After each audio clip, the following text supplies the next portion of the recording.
Hello बच्चों, तो आज हम स्टार्ट करेंगे एक्सरसाइज 1.2 क्लास 9th का।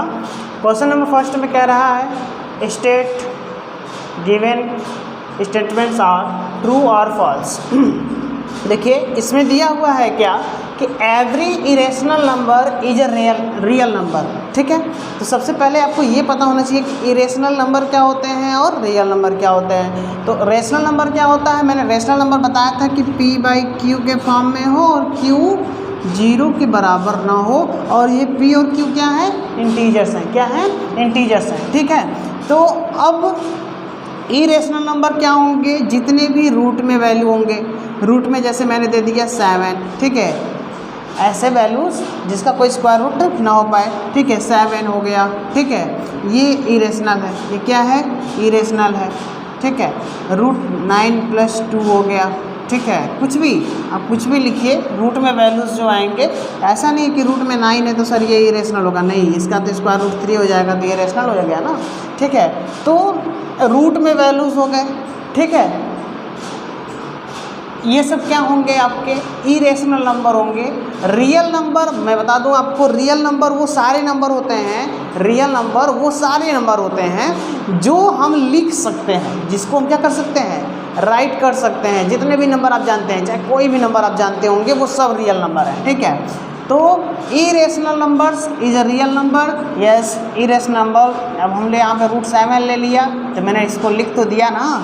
ठीक है, हमको लिखने आता है इरेशनल नंबर, तो यह नंबर हम जानते हैं, तो यह रियल नंबर है। Yes, this is real number. ठीक है, ठीक है, तो वो सारे नंबर देखिए, real number is the group of rational और इरेशनल नंबर। ठीक है, रेशनल एंड इरेशनल नंबर। तो real number is the group of rational and irrational number. तो इसमें रेशनल इरेशनल दोनों आते हैं, इसलिए यह ट्रू हो गया। ये क्या हो गया, ट्रू। ठीक है, नेक्स्ट कह रहा है, नेक्स्ट क्या कह रहा है, याद रखिएगा, इरेशनल नंबर रियल नंबर होता है। रियल नंबर क्या होता है, रियल नंबर क्या होता है, real number is the combination of irrational plus rational. ठीक है, रेशनल और इरेशनल से मिलकर के जितने भी नंबर होते हैं, सब के सब रियल नंबर हैं, इसलिए ये क्या है, ट्रू है। ठीक है, तो every irrational number is a real number. Okay, next आपका है क्या, every point on the number line, every point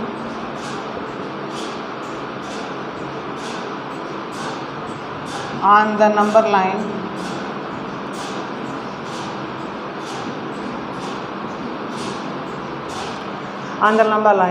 is of the form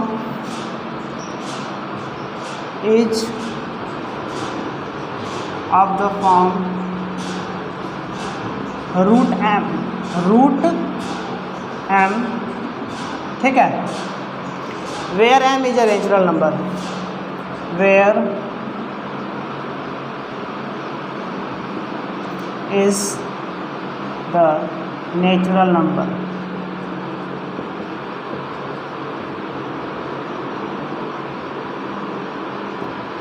ठीक है, यह अब आपको बताना है ट्रू है या फॉल्स है। Every point on the number line, every point on the number line is of the form root m where m is the natural number. तो बाबू नंबर लाइन पे आप देखते होंगे, यह आपका 0 है, यह क्या है, ओरिजिन। ठीक है, ओरिजिन के इधर चलेंगे तो सब पॉजिटिव नंबर आते हैं, सब पॉजिटिव होंगे। यह और नेचुरल नंबर 1 से स्टार्ट होता है, तो 1 2 3 4 ऐसे करके जाता जाएगा, है ना। और इधर आएंगे तो -1 -2 -3 -4। तो नेचुरल नंबर क्या नेगेटिव होता है क्या, नहीं, नेचुरल नंबर नेगेटिव नहीं होता है बाबू। तो नेगेटिव नहीं होता है, तो आप सभी नेचुरल, देखिए कह रहा है एवरी पॉइंट नहीं हो सकता है। क्यों, क्योंकि एवरी पॉइंट में नेगेटिव नंबर भी आ सकते हैं। ठीक है, तो on the number line is of the form root m। तो किसी भी नेचुरल नंबर को हम, नेचुरल नंबर को तो 1 2 3 4 लिख सकते हैं रूट में। ठीक है, लेकिन क्या -2 लिख सकते हैं क्या, ये तो इमेजिनरी हो जाएगा ना, ये इमेजिनरी हो जाएगा बाबू। ठीक है। इसका मतलब कि यह आपका रूट m के फॉर्म में नहीं लिखा जा सकता है किसी भी नेचुरल नंबर को, ठीक है। किसी भी नेचुरल नंबर को हम रूट m के फॉर्म में नहीं लिख सकते हैं, जो कि निगेटिव होगा, जो कि क्या होगा, निगेटिव, ठीक है। नेचुरल नंबर का कोई भी स्क्वायर रूट निगेटिव नहीं होता है, जो भी होगा पॉजिटिव होगा, याद रखिएगा।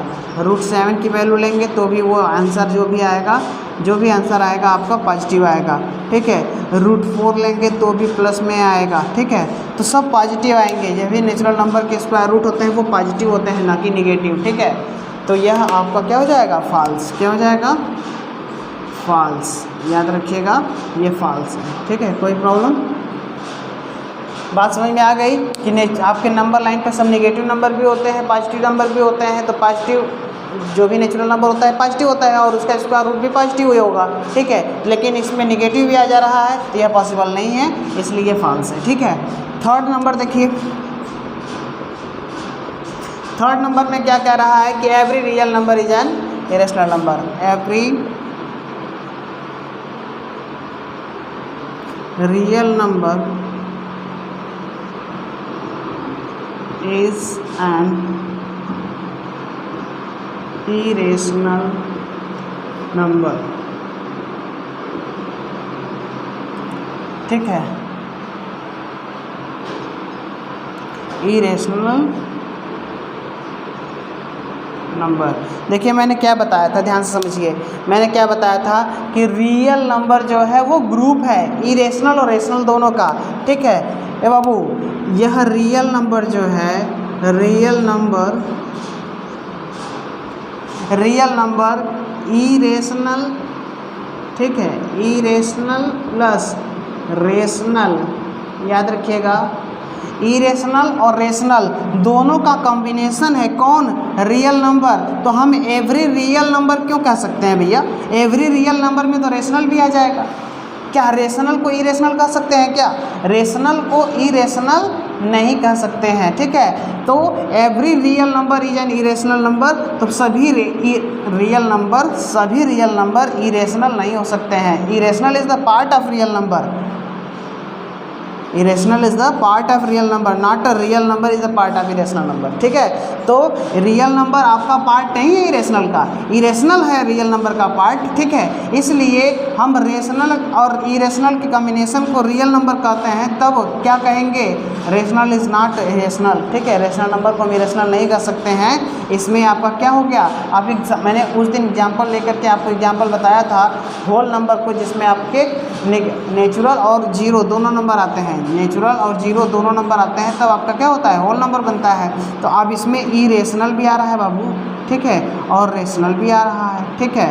तो अब इरेशनल और रेशनल दोनों से यह बाकेट भरा हुआ है जिसको रियल नंबर कहते हैं। तो रियल नंबर में इरेशनल और रेशनल दोनों आते हैं, तो सभी क्या रियल नंबर इरेशनल है क्या, नहीं, उसमें रेशनल भी तो है, ठीक है। तो सभी रियल नंबर इरेशनल नहीं हो सकता है, तो यह फॉल्स हो जाएगा। क्या हो जाएगा, यह फॉल्स हो जाएगा बाबू, ठीक है। सभी रियल नंबर इरेशनल नहीं होते हैं, हाँ कह सकते हैं कि सभी इरेशनल रियल नंबर होते हैं, ठीक है। तो यह फॉल्स हो जाएगा। इसमें आपको समझ में आ गया होगा, कोई प्रॉब्लम नहीं होगा, ठीक है। तो नेक्स्ट क्वेश्चन पे चलते हैं, क्वेश्चन नंबर 2 पर।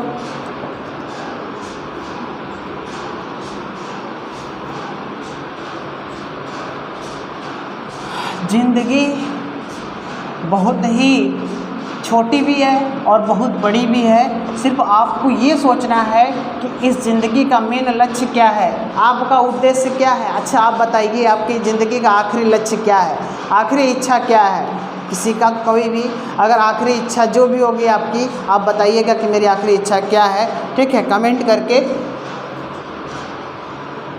क्योंकि इच्छा कभी ख़त्म नहीं होती है। आपकी आखिरी इच्छा जो भी होगी वो पूरा होगा तो फिर दूसरी इच्छा जरूर आएगी, ठीक है। क्वेश्चन नंबर 2 है आपका कि are the square root of all positive integers irrational. Question number 2 है आपका क्या कह रहा है, are the square root of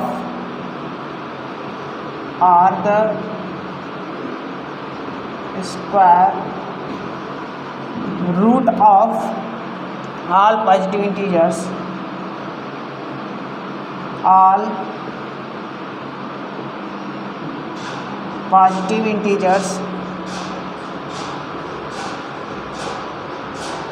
integers irrational.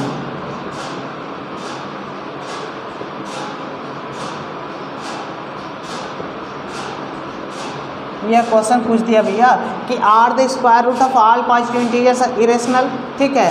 उसके बाद कह रहा है if not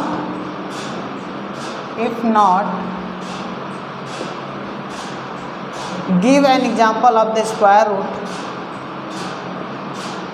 give an example of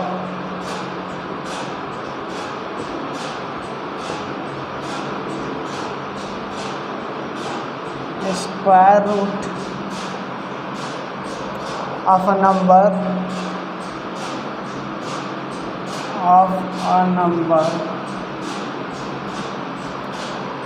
that is a rational number,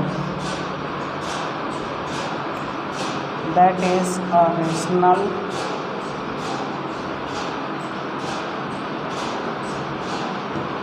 number, ठीक है।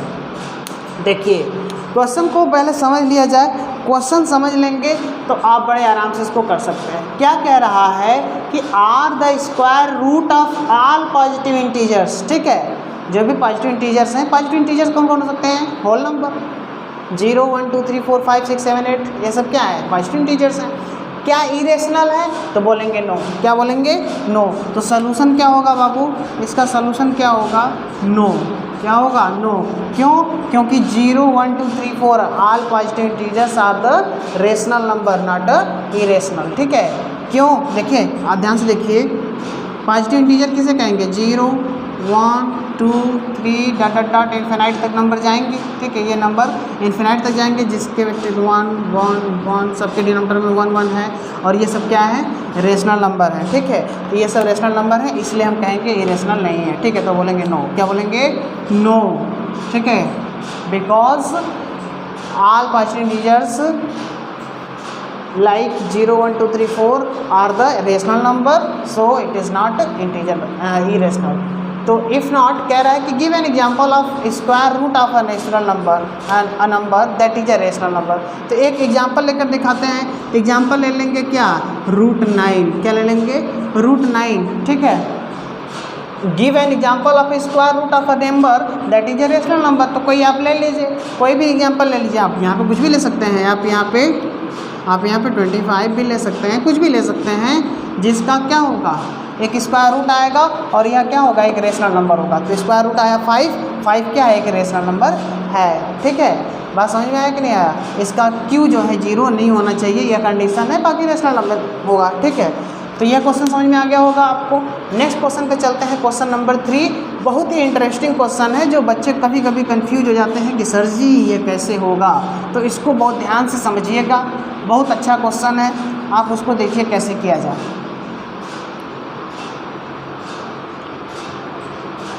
क्वेश्चन नंबर 3 में कह रहा है कि so how √5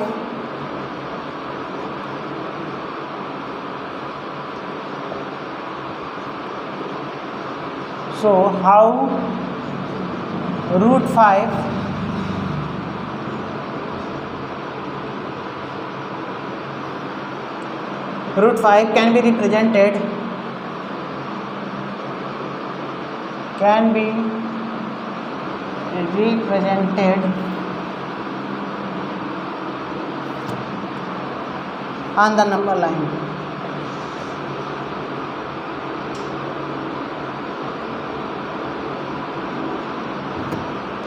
on the number line, ठीक है। तो हम √5 को बाबू कैसे रिप्रेजेंट करें नंबर लाइन पे? हम तो नंबर लाइन पे अभी तक इंटीजर्स को शो किए थे, रेशनल नंबर को शो किए थे, रूट में वैल्यूज़ को कैसे शो किया जाए, है कि नहीं, नंबर लाइन पे। तो आप पहले क्या कीजिए, एक नंबर लाइन ड्रा कर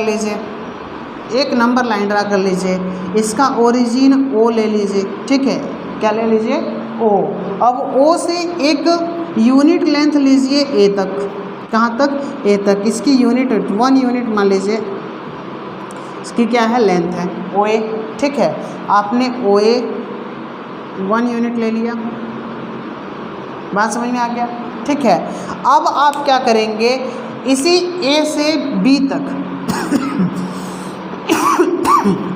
या B1 तक मान लीजिए एक परपेंडिकुलर लाइन खींच लिया। मेरा कुछ गड़बड़ हो सकता है तो आप लोग अच्छे से स्केल का यूज करके कर लीजिएगा, ठीक है। आप यहाँ से एक पॉइंट B1 ले लिए, ठीक है, जो कि यह भी क्या है 1 यूनिट ही है, यह भी क्या है 1 यूनिट है। मतलब आपका AB1 क्या है, AB1 भी 1 यूनिट है। बात समझ में आ गया, ठीक है। अब देखिए 1 यूनिट 1 यूनिट, अब O से B1 को मिला दीजिए। O से B1 को मिलाएंगे तो आप पाइथागोरस थ्योरम से फाइंड करेंगे तो OB1 की वैल्यू आएगी क्या, √2। क्या आएगी, √2 आएगी, ठीक है। ये आपका √2 हो गया। बात समझ में आया नहीं, इतना समझ में आया। पहले आपको एक नंबर लाइन ड्रा करना है जिसमें एक ओरिजिन O लेना है, वहाँ से 1 यूनिट एक लेंथ ले लेनी है। इस पर परपेंडिकुलर लाइन ड्रा करना है। परपेंडिकुलर लाइन ड्रा करने के लिए आप प्रोटेक्टर, ठीक है, का यूज कर सकते हैं। यहाँ से आप कट करके अपना ऐसे परपेंडिकुलर ले सकते हैं, डायरेक्टली परपेंडिकुलर लाइन खींच सकते हैं, ठीक है। समझ में आया बात। तो आप परपेंडिकुलर लाइन खींचने के लिए आप एक चीज़ कर सकते हैं क्या, इससे यहाँ डिस्टेंस लेकर के ऐसे, फिर उसके बाद फिर वहाँ से लेकर के ऐसे कट करके दोनों तरफ से, जैसे मैं बता दे रहा हूँ। आपको परपेंडिकुलर लाइन लेनी है तो एक मान लीजिए ओरिजिन है, यहाँ पे आपको करना है डिस्टेंस लेकर के इधर से मारिए, फिर इधर से कट करिए, इधर से कट करिए, फिर ऐसे कट करके यहाँ से ऐसे रखेंगे तो इधर से कट करेगा और ऐसे कट करेगा, ठीक है। तो आप फिर इसी को इधर साइड में करके दोनों को मिला देंगे तो आपका यहाँ पे एक परपेंडिकुलर लाइन ड्रा हो जाएगा। आप इसको प्रोटेक्टर से कर सकते हैं। मैं इसका एक वीडियो बना दूंगा, आपको बता दूंगा कैसे कट करना है, ठीक है। तो अब यहाँ से आप परपेंडिकुलर लाइन ड्रा कर देंगे 1 यूनिट का। उसके बाद ध्यान से समझिए, ये √2 हुआ, ये क्या हुआ √2। अगर आपको कभी √2 ड्रा करने के लिए बोलेगा तो √2 एक स्टेप में हो जाएगा। √2 तो ड्रा कर लिया गया, ठीक है। अब √3 ड्रा करना है, ठीक है, √2 के बाद √3। तो आपको क्या करना है, अब OB1 पर एक परपेंडिकुलर लाइन ड्रा करना है। क्या करेंगे, OB1 पे B2, ठीक है, क्या करेंगे B2 एक परपेंडिकुलर लाइन ड्रा करेंगे जो कि वह भी 1 यूनिट का होगा। कितने का होगा, 1 यूनिट का ही होगा बाबू, ठीक है, वह भी 1 यूनिट का ही होगा। B2 क्या होगा, ये B2, ठीक है। यह भी परपेंडिकुलर होगा, यह भी परपेंडिकुलर ही है, ठीक है, सब परपेंडिकुलर होंगे 1 यूनिट। अब इसको जब आप मिलाएंगे OB2 को तो OB2 भी आपका क्या होगा, यह भी √3 हो जाएगा बाबू, यह √3 हो जाएगा, ठीक है। परपेंडिकुलर लाइन ड्रा कर देंगे इस पे से, ठीक है। तो आपका जो भी है, अब हम लोग ने क्या किया है, B1 B2 एक लाइन ड्रा किया है परपेंडिकुलर ऑन OB1, ठीक है। तो जो B1 B2 है वह कितना है, B1 B2 कितना है 1 यूनिट, कितना है 1 यूनिट। और उसके बाद हमको क्या मिला है, OB2 मिला है, क्या मिला है, OB2 √3 मिला है। बात समझ में आ गया। अब फिर से √4 नेक्स्ट स्टेप, इस पे अब इस पे एक परपेंडिकुलर लाइन ड्रा कीजिए, एक परपेंडिकुलर लाइन ड्रा कीजिए जो कि 1 यूनिट होगा। कितना होगा, 1 यूनिट, ठीक है, 1 यूनिट। अब ये B3 तक जाएगा, कहाँ तक जाएगा, B3 तक। अब इसको यहाँ से मिला दीजिए। मेरा थोड़ा सा लाइन गड़बड़ हो जाएगा कि मैं नाप नहीं रहा हूँ, डायरेक्टली इस पर खींच रहा हूँ, ठीक है। तो मान लीजिए ये आपका B3 है और इसकी वैल्यू हो जाएगी √4, क्या हो जाएगी √4, ठीक है। बात समझ में आया। तो मैंने क्या किया, अब एक परपेंडिकुलर लाइन ड्रा किया B2 B3 perpendicular on OB2, ठीक है। इसमें B1 B2 B3 की वैल्यू कितनी है, B2 B3 भी हमारा कितना है 1 यूनिट है, कितना है 1 यूनिट है। और OB3 की वैल्यू कितनी आ गई, √4, कितनी आ गई √4, ठीक है। अब क्या करना है आपको, फिर से OB3 पर, यह देखिए सब के सब 90 डिग्री पे होंगे, ठीक है, सब किस पे होंगे 90 डिग्री पे परपेंडिकुलर। अब आपको इस पे क्या करना है, परपेंडिकुलर ड्रा करना है 1 यूनिट लेंथ लेकर के। 1 यूनिट लेंथ रहेगा B4, क्या होगा B4, ठीक है। ये थोड़ा बड़ा बड़ा हो जा रहा है तो आप उसको नाप करके करेंगे तो आपका सही आ जाएगा, ठीक है। तो आप यहाँ से क्या करेंगे, इसको मीट कर दीजिए। इसको मीट करेंगे तो अब आपका आ जाएगा √5, ठीक है। क्या आ जाएगा, √5। √5 अब यहाँ पे कैसे आया ये भैया, ठीक है। हमने क्या किया, एक परपेंडिकुलर लाइन ड्रा किया, B4 परपेंडिकुलर ऑन OB3, जिसमें आपका B3 B4 1 यूनिट है, कितना है 1 यूनिट। और उसके बाद OB4 आपका है √5। यही हमारा डेस्टिनेशन था, यही हमारा लक्ष्य था, ठीक है। हम अपने लक्ष्य तक पहुंच गए हैं। और इस प्रकार से आपका जिसका भी पूछेगा आप उतना एक स्पायरल बना सकते हैं कि बहुत ही सुंदर स्पायरल बनेगा। बढ़ाते जाइए ये बढ़ करके एकदम अच्छे से बन के जाएगा, ठीक है। तो √6 √7 √8 √9 जो भी दिखाना होगा आप इस तरीके से दिखा सकते हैं नंबर लाइन पे, ठीक है। तो आप या अब चूँकि √5 को कैसे शो करेंगे, तो अब इसको रेडियस मान लीजिए। क्या मान लीजिए, रेडियस। नंबर लाइन पे शो करना है तो यहाँ पे है ना, तो नंबर लाइन पे शो करना है तो आप इस लाइन को बढ़ा लीजिए थोड़ा सा, ठीक है। इस लाइन को थोड़ा सा और इंक्रीज कर दीजिए इधर ही, ठीक है, बढ़ा दीजिए। अब यहाँ से इसको रेडियस मान करके आप ऐसे, ठीक है, क्या करेंगे, dot dot dot dot dot dot dot, ये जहाँ पे मीट करेगा, ठीक है, ये जहाँ पे मीट करता हुआ मिलेगा समझ लीजिए यहीं पे ये √5 होगा। यहीं पे क्या होगा, √5 होगा। अब कोई प्रॉब्लम आपको, यह रेडियस मैंने ले लिया, इसी रेडियस से यहाँ तक खींचेंगे तो ये आपका √5 मिल जाएगा, ठीक है। बात समझ में आ गया। तो मुझे उम्मीद है आपको ये सारे क्वेश्चन समझ में आए होंगे। आपको क्या करना है, एक बार फिर से देख लीजिए। 1 यूनिट का लेंथ लेना है, पहले की नंबर लाइन पे ओरिजिन O ले लीजिए, फिर वहाँ से एक पॉइंट A ले लीजिए जिसकी लेंथ 1 यूनिट होगी। फिर A पर एक परपेंडिकुलर लाइन ड्रा कीजिए जो कि 1 यूनिट लेंथ का ही होगा, जिसको B1 एक नाम दे दीजिए। फिर OB1 को मिला दीजिए, फिर OB1 को बेस मान करके एक परपेंडिकुलर लाइन ड्रा कीजिए B1 से, पॉइंट B1 से B2 तक 1 यूनिट लेंथ लेकर के, फिर B2 को मिलाइए, फिर OBT को बेस मान करके, फिर B2 पॉइंट से आप क्या कीजिए, परपेंडिकुलर लाइन ड्रा कीजिए 1 यूनिट लेंथ का, फिर वहाँ से B3 और O को मिलाइए, फिर आपका क्या हो जाएगा, √4 मिलेगा। ऐसे कंटिन्यूअस करते जाएंगे, आपको सारे वैल्यूज मिलते जाएंगे। बात समझ में आ गया, ठीक है। उम्मीद है आपको समझ में आया होगा। Thank you, have a nice day.